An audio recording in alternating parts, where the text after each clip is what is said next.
โดยสบายดีเด้อพี่น้องเด้อโดยสบายดียามสแลงเด้บายดีอตอนแรงๆพี่น้องโดยพอดีเป็นหลังสงกรานต์พี่น้องแม่ผ่านนมาได้ดำมื้อหนึงแต่ว่ายังมื้อนี้ยังเห็นเพิ่นลิ้นอยู่เนาะแม่นเต็มบางทางบ้านก็ยังลิ้นเต็มอยู่เดี๋ยวนี้ก็โดยังยพากันสาดน้ำใส่กันอยู่ก็พอดีมื้อนี้ก็พอดีสิพากันไปสมบัติสมมาทั้งเพิ่นเอิ้นว่าบ่ฮักไม่ฮักพ่อรามแม่รามแม่นฟังเล่าเฮาสิเอิ้นแม่นว่าพ่อหลามแม่หลามก็คือเพิ่นเป็นหลามของพวกเฮาสองคนเนาะแม่นเพราะว่าตอนงานแต่งหั้นแหละพี่น้องก็สมมาสมมาเพิ่นปีใหม่เนาะปีละครั้งพี่น้องเอ้ยบ่แม่นทุกมื้อเนาะก็พอดีว่าสิไปโดยตะเวนพุ่นแหละแต่ว่าเพิ่นก็ยังไปเวียกแม่นเพิ่นเพิ่นหาก็มาพาเวียกแต่เวียกเพิ่นเฮ็ดเวียกอยู่โรงงานบ่แม่น ล่ะพี่น้องก็เลยว่าตอนแลงเอาเพิ่นว่าถามเพิ่นแล้วเพิ่นว่าตอนแรกก็พอดีสิพากันไปตอนแรงเลยพี่น้องโดยเพราะว่าตอนเช้าเพิ่นก็ไปเวียกแต่เช้ามันก็สิบ่มีเวลาเพิ่นพักให้อยู่ตอนปีใหม่อะแต่ว่าอืม เฮาก็บ่มีเวลาเพิ่นก็ไปทางอื่นเพิ่นก็ไปเวียกเพิ่นคือกันก็สิไปสงพระเนาะไปแม่นทำบุญพี่น้องไอ้ไผก็ได้เฮาก็บ่ว่างพอดีว่างมื้อนี้พี่น้องสิพากันไป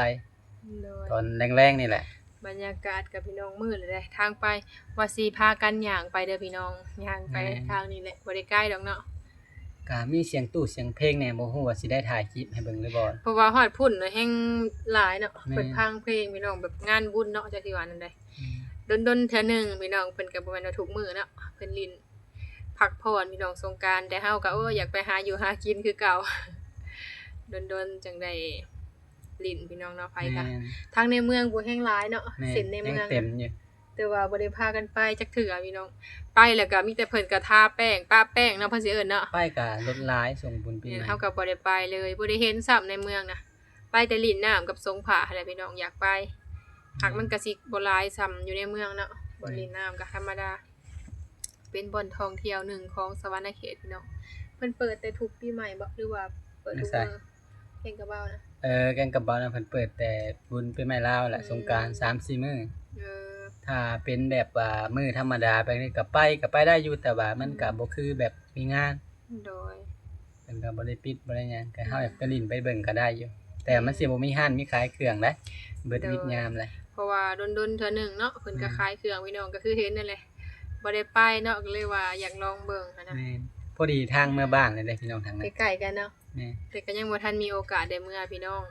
ปีใหม่ก็เพิ่นก็บ่ได้เมื่อหาแม่ซ้ำยังทันได้เมื่อฮอดสมมาเพิ่นซ้ำเพราะว่าค่าในทางนี้ก็ได้ก็ยากทางนี้กาแล้วทางนี้เบิดก็สิเมื่อพุ่นก็บอกเพิ่นอยู่ว่าทันได้เมื่อเอ้ยแหลมก็ทันได้เมื่อคือกันเวียกทางนี้ก็ย่างพี่น้องเล็กๆน้อยๆแหละเฮาก็อยากเฮ็ดให้มันแล้วเนาะเพราะว่าเมื่อก็ประมาณ3-4 มื้อแหละพี่น้องบ่ได้โดนดอกเพราะว่าเฮาก็ฟ้าวมาทางนี้เนาะแต่ก็เมื่อซอยเวียกเล็กๆน้อยๆพี่น้องเพิ่นก็เฮ็ดสองเท่า ว่ามื้อใดสิได้เมื่อถ้าพังมื้อว่างๆมื้อพังเบิ่งพี่น้องเอ้ยถ้าเวลาว่างพู้นแหละมีแต่โทรหาเพิ่นอยู่บ่แม่นโทรอยู่เนาะโทษจนมีเวียกพี่น้องเขาก็อยากไปซอยเพิ่นเนาะถ้าเบิ่งเด้อพี่น้องว่ามีเวียกหยัง แต่ยังบ่ฮู้เนาะเฮาก็เว้าบ่ได้เพราะว่าบางทีเมื่อแล้วเพิ่นเฮ็ดแล้วก็มีได้เนาะ ไป้าบัดนี้ไปพากันไปก่อนมันสิมืดมันสิดึกพี่น้องไปโดยคือเสียงตู้ดังแท้เนี่ยป้าพี่น้องพากันไปกลางอันคืนี้นสิเนาะเป็นน้ำโอ้น้ำหอมที่ว่าเฮาเฮ็ดไว้เนาะแล้ว แม่ เฮาสิตักไว้ในอันขันเด้อพี่น้องแล้วก็มีจอก แม่นไป เพราะว่าเฮาสิเอาตัวนี้ไปฮดเพิ่นเนาะน้ำอบน้ำหอมพี่น้องทางไปก็สิมืดนี่น้ำมันช่วงนี้บ่ไหวแห้งเลยพี่น้องแพงเนาะ แม่ แต่สิ น เฮ็ดแนวใดพี่น้องเฮ็ดแนวใดมันต้องได้ใช้เลยเฮาไปเด้ซะอ้อแบบไปเติมน้ำมันเทื่อหนึงนะซ้ำเติมเน็ต2เทื่อพุ่นเนาะแม่น เติมบัตรได้2เทื่อพี่น้องแต่ว่าจำเป็นคิดอยู่ว่าสิเฮ็ดแนวใดเด้ว่าน้ำมันแพงแท้อันนี้เนี่ยสิมาลี่อยู่บ้านย่าเด้อพี่น้อง มันพุ่นกันได้เติมคือกันนั่นแหละ แม่นบ่บ่แล้วเขาสิอันขี่รถนาทีบ่ รถถีบ เอ ไป อนาทีผ้าได้อยู่ มีบ่ มีคันหนึง ไปฮอดอยู่บ่แลตลาดนะ ฮ้อน บ่ โอ้รถน้ำมันไปฮ้อนอยู่เด้แบตมันทน เอ้าพี่น้องอยู่พี่มันบ่ไหวเลยแบบเข้าไปไสมันก็ต้องได้ใช้นะอยู่ฝุ่นก็มันใกล้เนาะบางทีเฮาย่างลงทงไห้ทงนาก็ใช่นี่อันนี้มันต้องได้ขี่รถค่ะ อันนี้ก็พากันไปตอนกลางคืนพี่น้องตอนหัวค่ำมันก็สิว่าตอนหัวค่ำนี่ก็บ่คักวันนี้ก็มันอิงตามพี่น้องเอ้ยเวลาเพิ่นนั้นว่างอันนี้ก็ว่าง พี่น้องบ้านเฮาน่ะหลายอย่างแบบบ้านเฮานี่แหละสิถือหลายกว่า อืม ทางอื่นน่ะแฮงธรรมดา มันก็เป็นตามที่ว่าเฮาแบบเวลาของเฮาเนาะเพราะว่าไผก็ต้องเฮ็ดเวียกพี่น้องถ้าหยุดผัด เป็นตัดเงินเนาะบ่เป็นหยัง บ่ ขอ ได้ แต่ นะ เฮาเฮ็ดแล้วก็ได้ ก็เพียงแต่ว่าง แม่น ถึงเวลากัน มายุดใส่แบบนี้มันก็บ่ได้ เพิ่นก็บ่ได้ว่าหยังเพิ่นก็บอกนัดกันว่าตอนแรก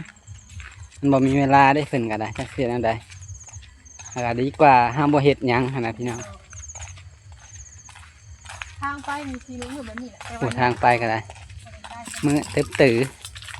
พากันย่างไปมันก็บ่ได้ไกลปานใด ใช้กันดินพี่น้องเอ้ยมันมีแบบปีละครั้งเนาะ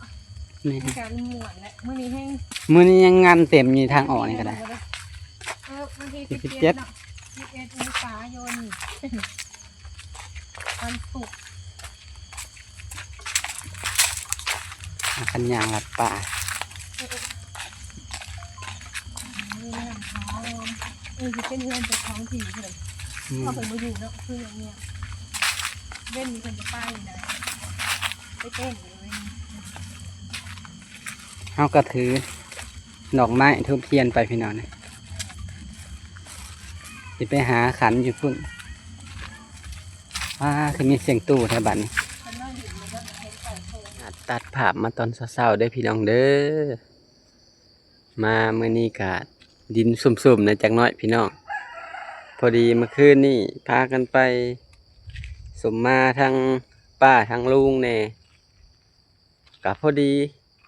ฝนตกผ้าลงพี่น้องถ่ายคลิปบ่ได้เลยเมื่อคืนนี้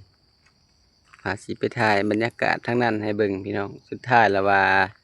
ผ้าเหลื่อมฝนตก ตกมากกับสีโบแห้งบันไดแบบลิ้นแล้วกับผ้าเหลือมผ้าดังลมในน้อยหนึ่งก็เลยถ่ายคลิปพอได้พากันหยุดพอดีอย่างไป แต่ว่าก็ค่ายแน่เอาว่าเขาไปสมมาเพิ่นไก่ทั้งเฮือนทั้งหยังพ่นมากับชีวิตนะแต่ว่าโทรศัพท์มันยังใส่บ่ได้เลยผ้าเหลือมผ้าหยังสุ่มไปหลายเติบที่เหลื่อยก็ได้ สุ่มไปเลยต้นไม้ก็สุ่มซื่นตกกับสิบแห้งปันใดพี่น้องพอดีสุ่มหนทางกับสิบควันตกเป็นเมื่อคืนนี่ตกกะบโดนปันใดข้าวเดียวดำสมงดำได้แหละพากันเผาแข่งพลมาเมื่อคืนนี่ครับมาเก็บเครื่องเก็บหยังเอาไว้เพราะว่าตากเครื่องปลาไว้คล้ายเติบหนทางมันยังกะสีบอปันบ่หยังปันใดสิบ่ฮ้อนบ่อ้าวปันใดตกลงมาแล้วก็ได้กะมาต่อจากเมื่อคืนนี้พี่น้องพอดีไปสมมาทางป้าทางลุงเพิ่นนะครับสมมาทางพ่อรามแม่รามกะสามพ่อสามแม่วัดสองเนาะพี่น้องเพิ่นก็เป็นเฒ่าแก่ลุงตาให้ทางป้าแก้วทางลุงเหลื่อมก็ได้เป็นให้เบิดทุกอย่างเล่นเวียกเล่นงานก็พอดีสิไปเมื่อคืนนี้ก็ยังไปโคมไปพี่น้องเพื่อหาเวลามันก็บ่มีทางภายใดก็ได้ทางพุ่นก็โทรถามยามใดเพิ่นก็ทันได้ว่างเนาะกลางเว้นเพิ่นก็บ่ว่างมื้อช่วงสงกรานต์หั่น 3-4 มื้อแฮ่งกระเต็กแฮ่งสิหาเวลาใส่กันบ่ได้พี่น้องเพราะว่าเพิ่นก็หาเวียกแหน่เฮาก็หาเวียกแหน่เพิ่นคือมาถึงเวียกแนวนี้แบตมือเพิ่นบ่พักมือเพิ่นไปเวียกมื้อนี้พัดเมื่อวานนี้เพิ่นก็ไปเวียกก็มันก็ล้น 7-8 โมงแลงเพิ่นมามันก็เลยได้ไปตอนค่ำพี่น้องมันก็อยากไปแต่เว้นอยู่แต่ว่ามันก็เวลามันบ่จวดกันเวลามันบ่ได้พี่น้องก็เลยว่าตอนใดก็ไปว่าไปตอนหัวค่ำบัดฝนห่ำซั่นพี่น้องถึงฝนตกผ้าเหลื่อมผ้าลมฝนมาก็ซุ่มเย็นเบิดเดินเรือนี่แต่ก็สิบ่แห้งปานใดพี่น้องบ่ถึงขั้นสิมีน้ำมีหยังอังตกพอแต่ทั่วผ้าพี่น้องพอใบไม้ซุ่มซื่อๆอาจสิตกแห้งก็บ่ตกเนาะพอได้ไม้ใบตอกซื่นเนี่ยเหี่ยวเบิดละต้นหยังก็ได้พอดีพอกระเทินสิถ่ายคลิปก็ถ่ายบ่ได้พี่น้อง เพิ่นเปิดตู้เปิดหยังก็ได้ปบเบิดทั้งลมเบิ่งฝนมาพอดีพากันเนื่องโคมย่างไปพอดีฮอดเฮือนป้าแก้วลุงเหลื่อมนั่นแหละพี่น้องไปเพิ่นว่าฝนไหลซับเท้าไป พามาไปแล้วก็พามาเก็บเครื่องไว้เฮือนในซาดในตากไว้เต็มอยู่สักเครื่องแล้วมาตากค่ะเก็บก็บ่ทันซ้ำเปียกเบิดก่อน ก็สิเป็นคือเห็นนี่แหละพี่น้องบางสิ่งบางอย่างก็เวลาสภาพแวดล้อมมันบ่ให้พี่น้องมันก็เลยบ่ได้ถ่ายลงให้เบิ่งบางอย่าง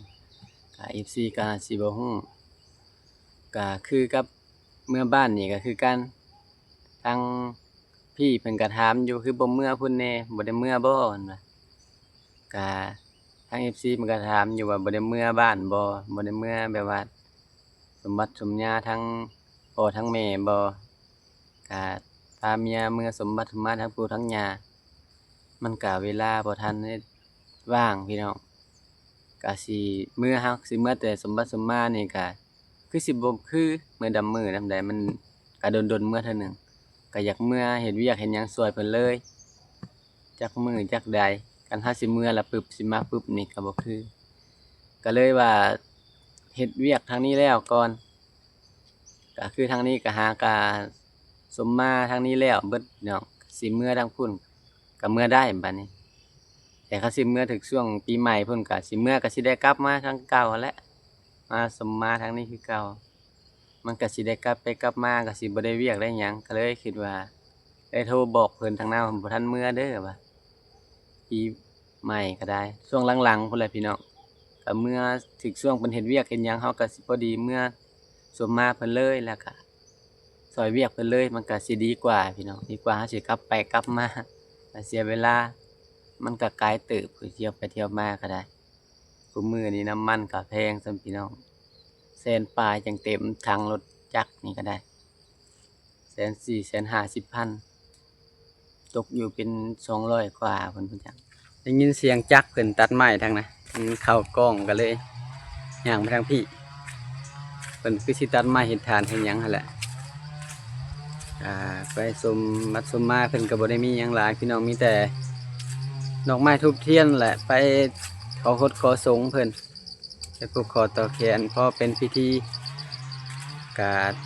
ดีกว่าเฮาบ่ได้เฮ็ดหยังพี่น้องเฮาก็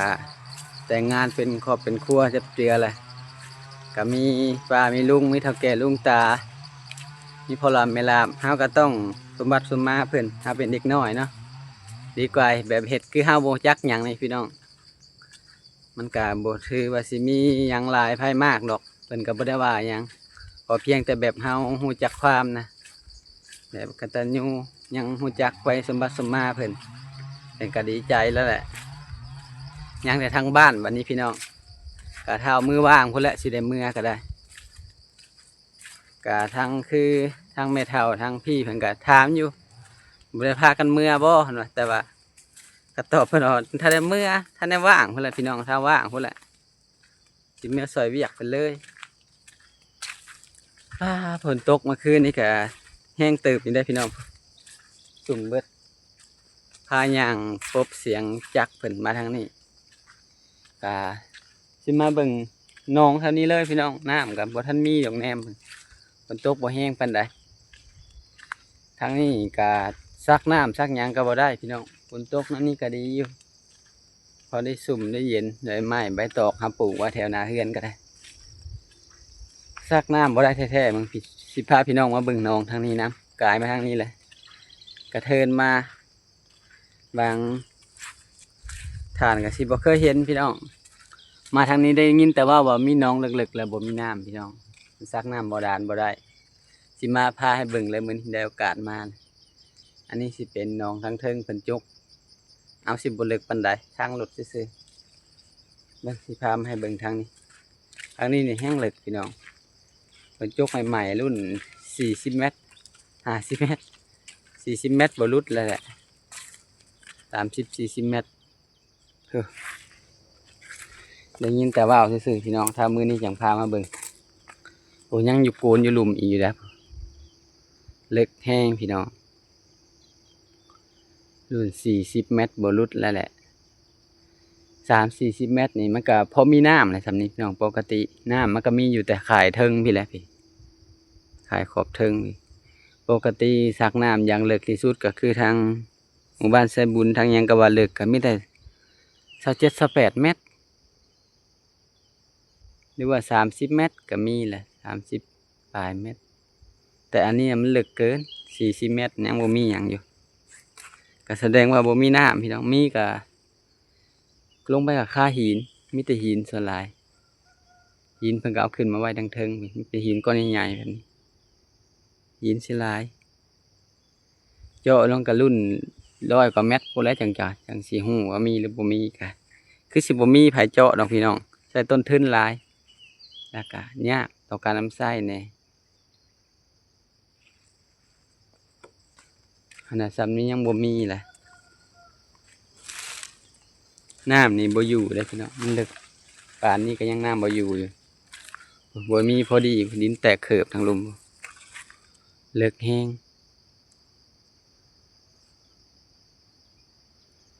บางท่านบางก็ยังถามว่าแบบคือบ่ซักน้ำบาดาลคือบ่แบบให้เพิ่นมาซักหลายเถื่อนั้นบ่ได้พี่น้องมันเป็นแนวนี้แหละมันลึกมาให้เบิ่งตัวจริงเลยมื้อนี้แต่ผักเทิงลงพุ่นน่ะบ่รุด30 เมตร40 เมตรไปลงหลุมมันถมคันบ่ถมรุ่น40 เมตรพุ่นบ่จักมันถมลงซื่อๆทางรถเพิ่นขึ้นโค้งขึ้นมาแคมพี่แหละ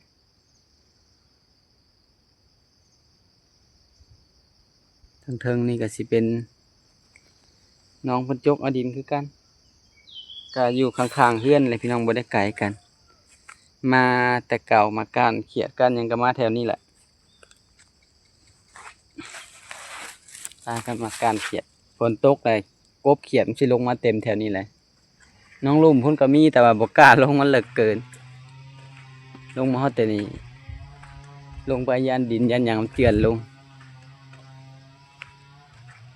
ได้ยินแต่เสียงจักรเพิ่นตัดไม้ซันเทลี่เลยพี่น้องปานเหว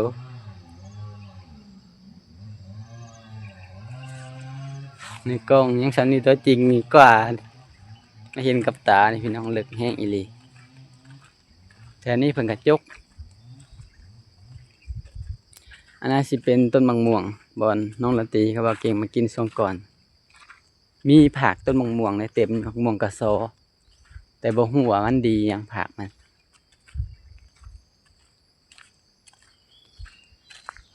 อันนี้ก็จะลิบหัวได้พี่น้องเพิ่นจกลงอันนี้เฮายืนอยู่เนี่ยพอดีลิบหัวเม็ดปลายเกือบฮอด2 เมตรย่างขึ้นก่อนมีผักต้นมะม่วงโซน้ำเต็มอยู่บ่ฮู้ว่ามันดีอย่างพี่น้องก็ได้ยินเพิ่นว่ามันเป็นยาอยู่แต่บ่ฮู้ว่ายาดีอย่างเกี่ยวกับกระเพาะบ่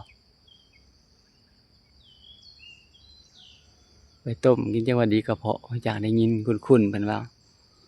ม่วงกระโซก็ใหญ่หมดละเป็นแก่นหมดละได้พี่น้องเฮือนก็ใกล้ๆแนมมันนี่ก็เห็นเฮือนอยู่หั่นน้องอยู่นี่บ่นว่ามันเจาะน้ำบ่ได้พี่น้องเปิดเจาะอยู่ลึกๆนี่กะในเฮือนมันก็เจาะหลายเถื่อละมันบ่ได้ไปเบิ่งน้องก็ฮู้เลยก็กำลังตีเลยว่ามันบ่มีน้ำพี่น้องยามฝนยามแล้งก็น้ำบ่มียามฝนก็บ่มีคือกันยามฝนก็มีน้ำแต่น้อยหนึ่งพี่น้องมีแต่ในก้นหนองซื่อๆมันสิซึมไปทางเตาถ่านทางบนต่ำๆมันสิซึมลงไปทั้งพี่ว่าแล้วก็แบบว่าอยู่จอมโพนพี่น้องจอมผู้จอมโพนอยู่จอมหมู่เลยแถวนี้มันสูงก็เลยบ่มีสิเป็นทางเฮาเที่ยวไถออกไปพุ่นแหละพี่น้องอันนี้เดินโดนจังได้เลาะมาทางนี้เทื่อหนึ่งบรรยากาศตอนเช้าใบไม้ใบตอกระสุ่มเบิดในโอกาสย่างอ้อมเพื่อนพี่น้องมานี่โดนเทื่อหนึ่งจังได้ย่างอ้อมย่างไปเบิ่งทางนั้นก็ได้มื้อนี้ก็ได้โอกาสก็พาพี่น้องให้เบิ่งเลยก็คือสิได้ยินได้เห็นในคลิปว่าตลอดอยู่ดอกพี่น้องว่ามันมีหนองนะแต่ครับบ่เคยพาไปเบิ่ง สุ่มไปเลยขี้เกียจห้ามบ่ทางเตาถ่านพุ่นก็คือสิสุ่มอยู่ดอกเอาเห็ดเป็นร่องปลาไว้มันก็คือสิสุ่มหลายเติบการสร้างการ3-4 หดบรรยากาศยามเช้าๆพี่น้องตัวหนาเฮือนลงหลังคาใหม่เลยแต่ว่าฝนกระตุกบ่แห้งปานใดก็เลยบ่ทันฮู้ผลถามตกแห้งๆพุ่นแหละโอ้ปิดไว้เลยทางหน้าก็ได้ก็สิกินละลายเนี่ยก็สร้างมันพี่น้องดีกว่ามันหัวลูกมันใส่เพดานลูกเพดานหั่นก็ได้ยินทางลุงเพิ่นว่าอากาศน้องละตีแล้วก็